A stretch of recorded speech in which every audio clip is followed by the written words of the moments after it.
Today I'm reaching out to the world community in the context of dealing with this unprecedented challenge posed by the coronavirus.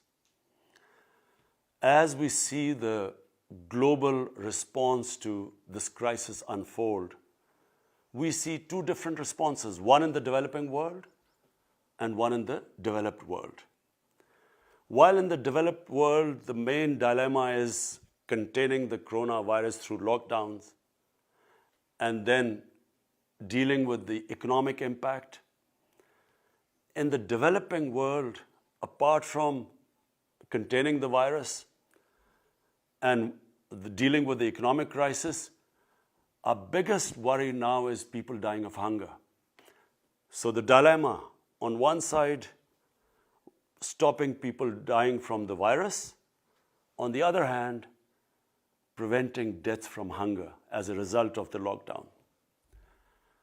And the other problem we face in the developing world, there's a huge discrepancy in the resources available to us in the developing world and the resources available to the developed world. While the United States can come up with a relief package, a stimulus package of $2.2 trillion, and while Germany can come up with a relief package, a stimulus package of 1 trillion euros, and Japan $1 trillion, to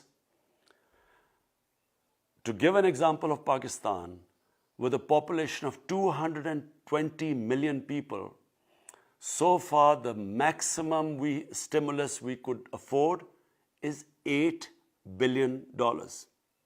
And this is the issue with most of the developing world, especially developing world that is suffering with very high debt to GDP ratio.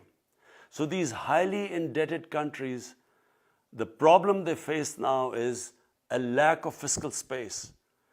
We do not have the money to spend on already the overstretched health services, and secondly, to stop people from dying of hunger.